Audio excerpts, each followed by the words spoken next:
Vatn eitt mikilvægasta efni jarðar og eru við Íslendingar svo heppnir að eiga líklega heimsins besta aðgengi að fersku vatni. En vatn ekki einungis nýtt til drykkjar, það líka samofið íslensku orkugjöfunum, samanber vatnsfallið og jarðvarmann. Orka sem nýtt á íslenskum heimilum, henni má í rauninni skipta í þrennt: raforku, jarðvarma og eldsneyti. Allir flokkarnir hafa ákveðna eiginleika, bæði kosti og galla.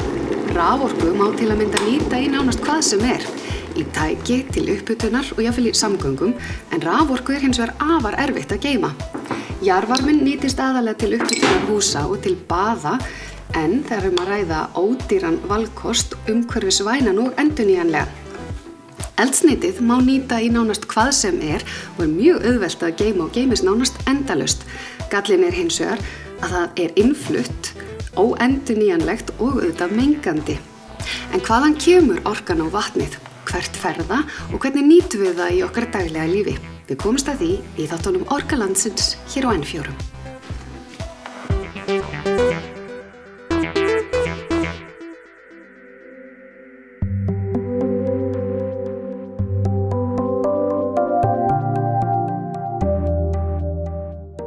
Íslands sagan í gegnum aldirnar náttúrulega saga orkuöflunar og eldsneytisöflunar. Ef við trúum fornsögunum og sagnfræðingar freistast nú til þess að gera það og náttúrufræðingar, þá var Ísland hér kjarri vaxið þegar að komið var að landinu, en á undraskjótum tíma tókst mönnum að kvista niður skóginn, ekki hvað síst, og nota hann sem eldsneyti. Og þá taka við þessar aldir Íslands sögunar með eldsneytisskorti. Við verðum í rauninni svona aumust allra þjóða. Við þurfum að nota húsdýraáburðinn okkar ekki til þess að bera á túnin, heldur hreinlega sem eldsmat til þess að halda á okkur hita og brennum taði aldir og sköpum þá reyndar þessa óvenjulegu matargerðar hefð að taðreykja kjöt, sem nú svona kannski okkar framlag til matarmenningar heimsins. Sem ljósmeti þá voru Íslendingar hins vegar lengst af upp á dýrafitu komnir. Það voru allar tegundir af lýsi úr fiskum og sjávarspendýrum. Það var notað í götulýsingu, en lyktin og óþrifnaðurinn af lýsinu gerði það verkum að það var nú ekki ákjósanlegt innandyra. Íslendingar gátu nú ekki leyft sér þann munað og brenndu innanhús þorskalýsi og hákarlalýsi og öðru slíku, og það hefur þá svona bætt enn við lyktarpalettuna sem einkenndi reykvísk heimili á þessum tíma og íslensk. Steinolíu hefur mannkynið brennt árþúsundir, en þá aðalega á þeim stöðum þar sem háttaði svo til að einhver olía vall upp úr jörðinni. Þegar að tekst á 7. áratug 19. aldar að bora eftir olíu í Bandaríkjunum, hreinsa hana og dreifa til neytenda, þá fer steinolían sigurför heiminn.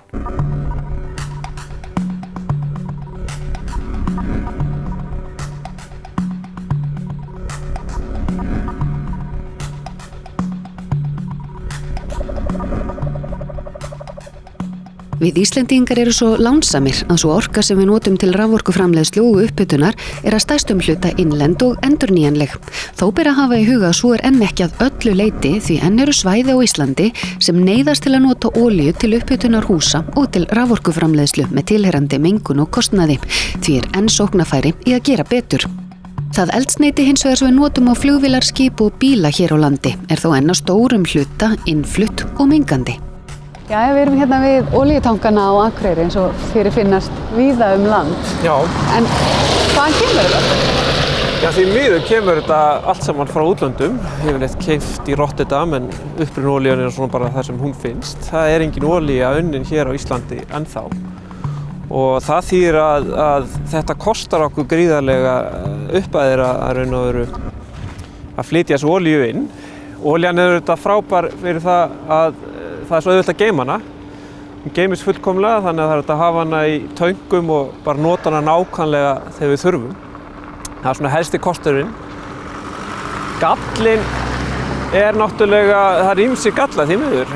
Hún er náttúrulega innflutt þannig að það er gríðarlegan gjaldeyri, 20 milljarða á ári sem við þurfum að eyða í þetta. Og svo er hún mengandi og loftslagsbreytandi og þannig að þetta er eitthvað sem við þurfum að draga verulega úr. En raun og veru erum við að nota mjög mikið olíu þrátt fyrir að okkur hafi tekist í raun og veru að losa okkur algjörlega við olíuna í raforkuframleiðslu og húshitun sem er náttúrulega alveg frábært. En þrátt fyrir að þessi stóru orkuþættir séu lausir úr olíuna þá erum við ennþá risa olíunotendur og flytjum inn um 500 milljón lítra á ári. Þetta er enga smá tölur. Að það kemur til vegna þess að það eru 2 risa innanlandsflokkar sem eru að nota meira að minna allar olíuna. Það er sjávarútvegurinn sem náttúrulega kemur til því að við erum mesta sjávarútvegsþjóð í heimi. Það er engin þjóð sem veiðir meira fiski per íbúa en Íslendingar. Þannig að og þessi sjávarútvegur kallar á rosalega olíunotkun. Hinn stóri þátturinn er svo bílafloti landsmanna.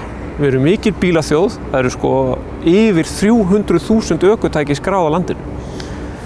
Og fyrir ekki stærri þjóð þá er það allt svakalegt og við keyrum mikið og þurfum að keyra mikið, þetta er stórt og viðfeðmt land og við erum kannski pínu ofháð bílum okkar. Sem betur fyrir hefur þetta nýtnin aðeins verið að batna en samt sem áður er þetta risa flokkur sem notar eldsneyti. Og þessi 2 flokkar eru raun og veru að nota eins og ég sagði áðan yfir 0,5 milljarð lítra og þarna þurfum við að raun og veru að taka okkur tak og reyna að vinna verulega á þessu.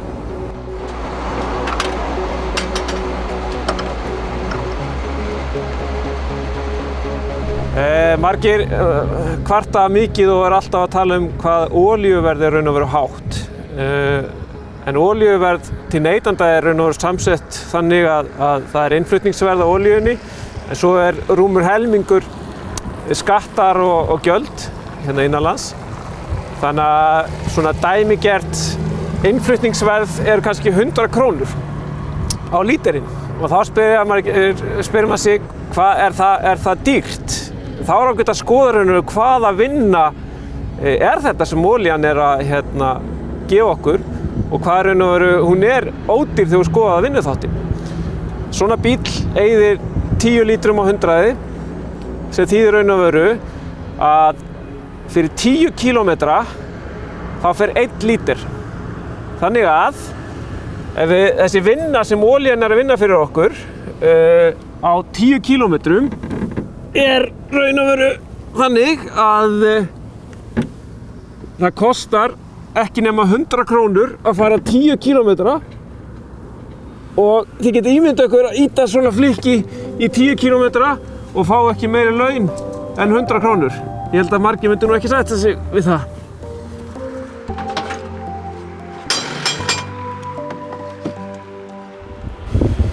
Þetta er aðgerð sem nánast allir Íslendingar þekkja, það er að setja olíu á bílinn, kannski allt of oft. Og það sem meira er að Íslendingar þekkja olíuverð ótrúlega vel. Þetta er líklega það verð sem við þekkjum best. Flestir hafa hugmynd hvað brauð kostar eða jafnvel mjólk, en vita nákvæmlega verðið á olíulítra hverju sinn. Enda er þetta mikill hlutfall af útgjöldum heimilisins er bensín? Stór hluti af útgjöldum heimilisins og ekki nema eðlilegt að menn sé alltaf að leita besta verðinu og finna afslætti og svoleiðis. Ég held að bensínlíturinn sé á 220 eitthvað núna, 222,5 eitthvað svoleiðis. Hann er svona það bil 225 krónur, fer eftir bara dagamunur á því og hvar þú ert að kaupa þetta. 250 eitthvað svoleiðis, eitthvað nálægt því. 220 krónur held ég, bensíni já. En ég hins vegar að benda á að það er annar vinkill á þessu sem er kannski mikilvægari að hver er hinn raunverulega þjónusta eða hinn raunverulega vara sem þú ert að kaupa þegar þú ert á eldsneytisstöð. Þú ert alltaf væntanlega að kaupa bara lítra bensíni. Flestir myndu að segja það, já, þú ert að kaupa lítra, en ég tek þetta aðeins lengra og segi, þú ert í raun og veru að kaupa þér kílómetra. Því það er það sem þú vilt. Þú gerir ekkert annað en olíulítra en að setja hann á bílinn til að komast einhverja vegalengd. Og þá hef ég svolítið verið að benda fólki á að þá fer það eftir bílnum hvað þú færð mikið af vegalengd, eða marga kílómetra, fyrir hvern lítur sem þú setur á. En eftir hverju fer það? Fer það eftir stærð bílsins eða gæðum, Já, hvað hann er það nýr? fer eftir hvað þetta er góður bíl og góður vélar og nýrri bílar eru yfirleitt betri og svo framvegis. En þetta er auðvelt að finna til dæmis bara með appi sem að Orkusetur hefur sett upp eða á heimasíðu Orkuseturs og það er til dæmis reiknivél sem segir hvað kemstu langt á lítranum. Og við tökum bara þessa 2 bíla hér og þá eru þeir báðir að setja díselolíu á en þeir fá ekki jafn mikið fyrir hvern lítur. Þessi bíl, ef þú setur bara númerið á bílnum, þá sérðu að þessi bíl fær heila 15 km fyrir hvern lítur sem hann setur á. Hann kemst þess að 15 km á lítranum. Fyrir jafn mikið lítur, þá kemst þessi bara 9 km. Þannig að hann fær miklu meira fyrir þennan 200 kall eða hvað olían kostar á hverjum tíma. Þannig að þessi grunnþjónusta hann fær miklu meira fyrir það ef hann kemst lengra á lítranum. Og þetta þarf að skoða því að þá er hver kílómetr ódýrari grunnþjónusta sem þú ert að kaupa. Það er ekki sama eldsneytisverð sem þessi 2 bílar eru að borga fyrir. Það er greinilega ýmislegt hægt að gera til að draga úr eldsneytiskostnaði, annað en að finna besta verðið. En gerir almenningur eitthvað til að draga úr eldsneytisnotkun sinni? Ég reynir bara að draga úr eldsneytiskostnaðinu með að labba bara sem mest, sko. Já, ég labba heim úr vinnunni. Það er svona fátt að vera, ég þarf að vera svolítið á ferðinni. En auðvitað er það svona markmið að komast bara á rafmagnsbíl einhvern tímann svona á næstunni. Hjóla alltaf í vinnuna og í ræktina. Þegar ég segi við fólk hvernig minkum við olíunotkun í samgöngum, þá er það 3 atriði sem maður þarf að huga að. Fyrst er það að kaupa réttan bíl. Skiptir ekki máli hvort sé nýr eða notaður. Það er algjört lykilatriði. Þetta er stærsta umhverfisákvörðun sem getur tekið. Og þá er best að hafa upplýsingarnar góðar. Það sést ekkert utan á bílunum endilega hvað þeir eru góðir. Og þannig er Orkusetur sett upp alls konar lausnir til að hjálpa fólki að finna réttu bílana. Það er til dæmis hægt að bera saman 2 bíl í einu og sjá nákvæmlega hver eyðslu og rekstrartölurnar eru. Af því þetta skiptir máli, af því að reksturinn er með þetta dýra olíuverð og svoleiðis alla þessa skatta. Þá er hann oft svo vanmetinn og fólk horfir alltaf mikið í hvað kostar bílinn. Að mjög oft er miklu skynsamlegara að kaupa jafnvel örlítið dýrari bíl sem eyðir miklu minna og fá þetta allt tilbaka í rekstrarkostnaðinn. Og þá við erum líka með til þess að einfalda þetta alveg að því að ég sjálfur til dæmis einn af þeim sem hef þannig sé ekkert mikið vit á bílum. Þannig að við erum með svona bílaengun sem er svona kerfi sem gefur þessu bara engun frá A til G. Það sem A er bestu bílarnir og G lélegustu. Og þetta er svona litaflokki, þannig að auðvitað eru A grænir og B líka og aðeins ljósgrænar og yfir í rautt, sem þetta alveg no-no. Og þá getur þú bara sett í númerið eða tegundina og segja já, þetta er A-bíl, C-bíl, G-bíl og raun og veru strax vonandi útiloka þessa rauðu og vestu bíla. Og allir geta léttilega farið á betri bíl, þó séu ekki að fara skipt eldsneyti eða rafbíla hvað það er, að alltaf taka framfarsskref þegar skiptum bíl næst. Og það er að taka raun og veru stór skref og þetta snýst ekki endilega að fara úr einhverjum jeppa yfir í eitthvað smá. Þetta skiptir að velja nýtnasta og besta bíl í hverjum flokki. Af því það er mikill munur á jeppum og líka mikill munur á smábílum. Þannig að þetta snýst ekki bara að fara í einhverja dósir. Númer 2 er svo að keyra bílinn sem þú ert búinn að kaupa, vonandi góðan bíl, að keyra hann rétt. Til dæmis gleyma margir tengdamömmuboxinu eða skíðagrindin á. Það er mjög mikil auka eyðsla í því af því að allir bílar snúast það að reyna að kljúfa í það fyrir orkan að kljúfa raun og veru loftmótstöðuna. Og ef þú ert með eitthvað auka drasl, gamalt tengdamömmubox sem þú nennir ekki að taka af eða skíðin langt fram í júlí, það er gríðarlegur aukakostnaður. Svo annað, það er að sem sagt loftþrýstingur í dekkjunum og það er eitthvað sem skiptir miklu máli að tjekka það reglulega og núna er þetta ekkert mál. Margir vissi ekki hvað þeir voru að leita af, einhver græja sem þeir voru eitthvað fíkt í og vissi ekki hvað á ég að setja mikið og eitthvað svona. En núna er komið svona sjálfvirkar loftþrýsti dælur, það sem þetta er bara gert í tölvu, bara smell í og setja sjálfkrafa réttan loftþrýsting á. Þannig að tjekka á þessu öðru hvoru, ef þeir með of lágan loftþrýsting, þá getur bæst alveg 10% við eyðsluna. Þannig að það er mjög mikilvægt. En áður en við förum inn, þá átti kannski að spyrja sig, þurfum við að fara? Er ég að fara hérna út í sjoppu sem er 300 metra frá? Gæti ég kannski bara labbað? Og líka geti ég gert eitthvað í leiðina og ég nýta þess að ferða eitthvað betur? En ef við vitum að við þurfum að fara, þá er bara að setjast inn og reyna að gera réttu hlutina með að við keyrum.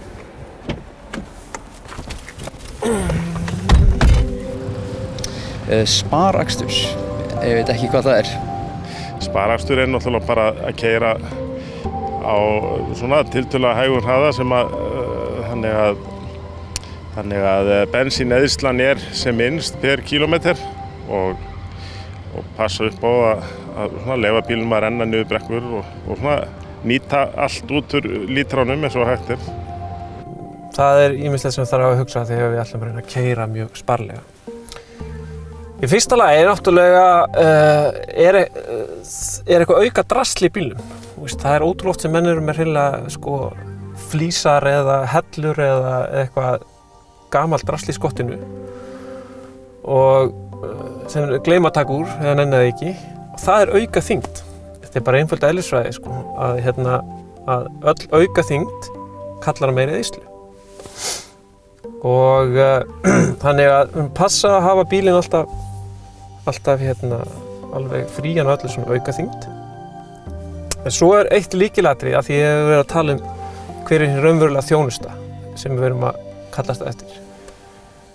Þjónustan sem við erum að kalla eftir þegar við erum í bíl er að koma manneskju á milli staða. Það er grunnþjónustan. Að koma mér frá A til B.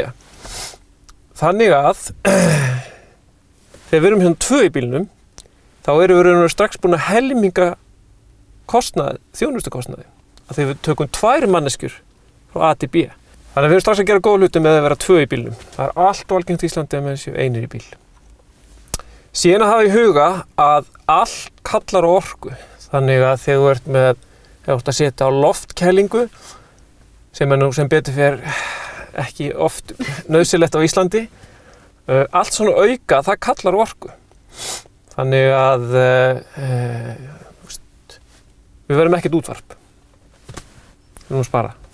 Djók sko, þú veist að allt sem það notar orku og við erum að vera meðvituð að það reka sig ekkert sjálf einhverja svona auka græjur og að hlaða síma og eitthvað svona. Ég þoli ekki þegar að vera að hlaða síma. Þú getur hlaðið síman heima hjá þér á íslenskri ódýrri raforku.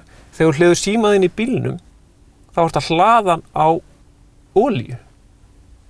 Þetta er þetta bara smá orka, en þú veist, það munar allt. Jæja, eftir þessa einræðu þá skulum við fara að leggja af stað. Ég þarf ekki annað að slökkva á vigtinni. Slökkva á öllum? Slökkva á öllum! Bara aksturinn sko. Svo höldum við á stað. En til þess að reyna að einfalda þetta og hafa einhver svona einfalda hluti sem að hefur huga, þá er að mikilvægt að koma þér á réttan ökuhraða sem fyrst og keyra alltaf í háum gírum. Í háum gírum? Já, komast strax í þessa háu gíra og þannig að snúningshraðamælirinn sé til dæmis fyrir díselbíla sé ekki að þvælast nefnilega yfir 2000 snúninga á mínútum. Þegar ég stíg fætinum hérna á bensíngjöfuna að þá er ég raun að vera að fjárfesta í skriðþunga. Við vitum að olían kostar peninga og ég að henda inn olíuna kerfið til að fjárfesta í þessum skriðþunga sem að færa okkur hérna áfram. Það þýðir að í hvers skipti sem ég stíg á bremsuna, þá ég að í raun og veru að eyðileggja þessa fjárfestingu að hluta. Og þetta snýst það þegar ég að veit að ég að fara að koma gatnamótum eða ljósum, að þá keyri ég ekki bara fullu alveg að ljósunum og bremsa svo. Þá ég raun og veru að eyða skriðorku sem við fjárfesti í.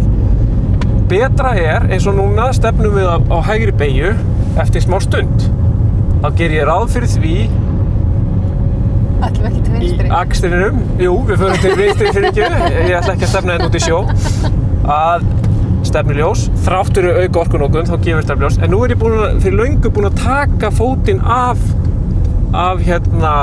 bensíngjöfunni og raun og veru læta hann bara renna í gírnum, skriðþungan, engin bremsa og held svo áfram. Síðan raun og veru þetta, vistakstur snýr ekki endilega að keyra alveg eins og 120 ára gamall maður. Þú mátt alveg keyra fantalega á stað og koma þér í lokahraða strax, en svo viðheldur honum og ert mjúkur á bensíngjöfunni.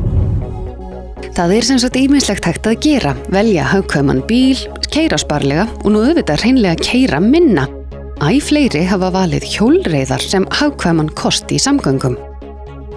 Ég man eiginlega bara alla eftir mér öðru sinna á hjóli, sko. Bara frá því að ég var svona 5-6 ára. Svo hefur bara alltaf hjólað. Og hvernig ertu að nota það? Ertu að hugsa þetta til hreyfingar? Ertu að hugsa þetta sem umhverfisvænt eða sparnað eða? Ég ekkert viss að ég hafi neitt hugsað það endilega, sko. En ég var alveg svona upptekinn af öllu þessu umhverfismálum og ég hef aldrei verið neitt í íþróttum, þannig að þetta hefur verið mín hreyfing. Og svo einhvern veginn finnst mér þetta bara einfaldast.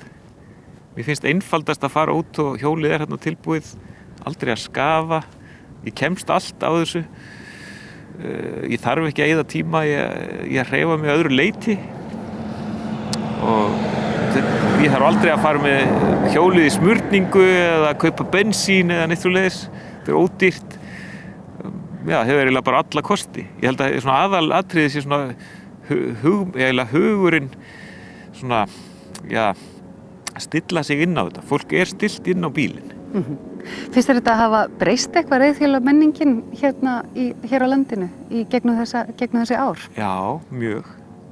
Ég flutti aftur til Akureyrar 98. Þá var ég eiginlega eini guli kallinn í bænum, sko. Og ég oftast í svona gulum stakk, ég ekki í honum núna, sko, en svo hefur þeim fjölgað rosalega á undanförnum árum. Ég ekki svo eini og alltaf fleiri og fleiri sem hjóla líka á vetuna. Já, þú ferð á nagladekk, það ekki? Jú. Og það ekkert mál? Nei.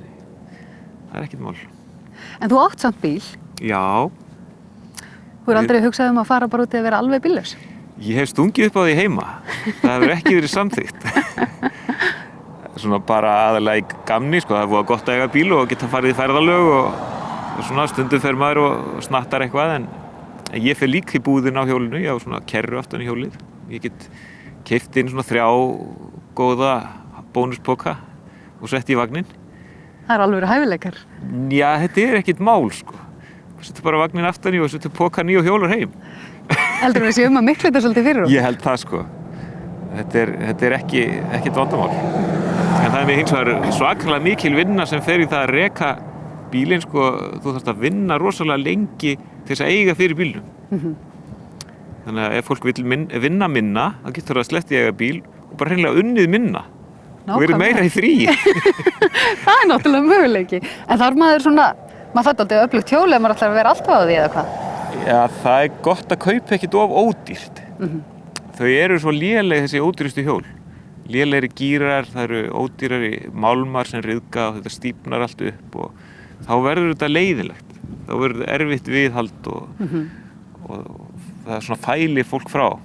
Ég segi alltaf, sko, kaupið ekki ódýrar en svona 100-150.000 og það er ódýrt hjól. Heldur við getum nýtt hjólið meira og verið þannig að draga úr eldsneytisnotkun svona almennt? Engin spurning.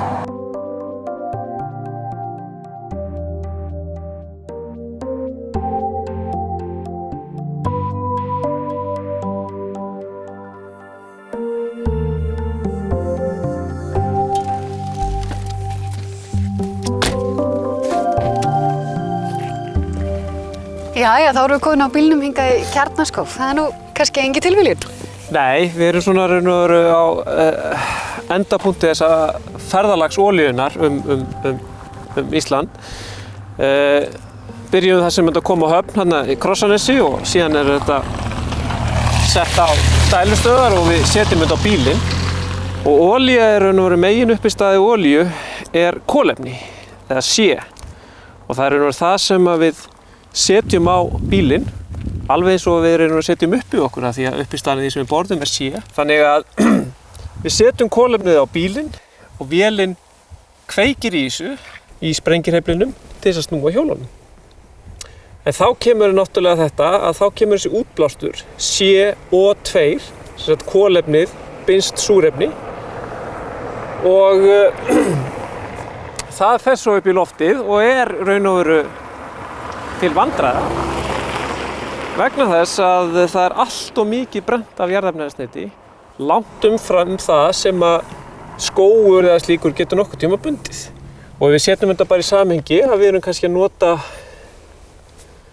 fyrir svona bíl 20.000 km á ári, kannski 1,5 tonn af eldsneyti, eða sé, og að því þetta er CO2 að þá verður þetta að 3, 4, 5 tonnum af koltvísýringi.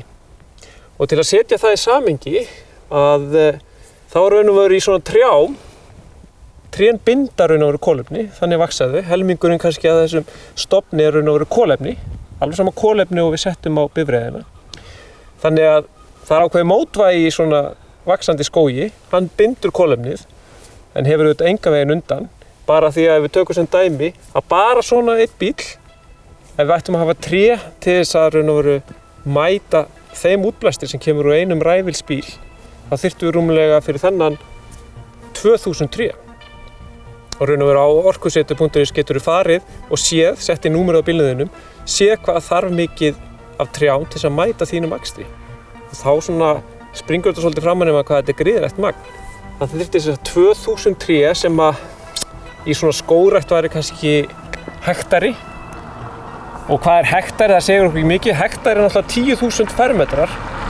Þannig að það þyrfti sem sagt skóg sem samsvarar, hvað að segja, 50-200 fermetra einbýlishús í grunnstærð til þess að mæta einum ræfilsbíl. Og þetta náttúrulega þýðir raun og veru og það sem er að gerast og það er þessi uppsöfnun af koltvísýring sem veldur þessum neikvæðu loftslagsbreytingum er auðvitað að tilkoma því að við erum að brenna allt of miklu kolefni umfram það sem að raun og veru gróðurkerfið getur nokkuð tíma bundið. Og það er einmitt þess vegna sem við erum að reyna að finna aðra valmöguleika. Já, þannig að lykilatriðið er auðvitað að með öllum hætti að draga úr bruna þessa kolefnis og svo kannski líka rækta meiri skóg.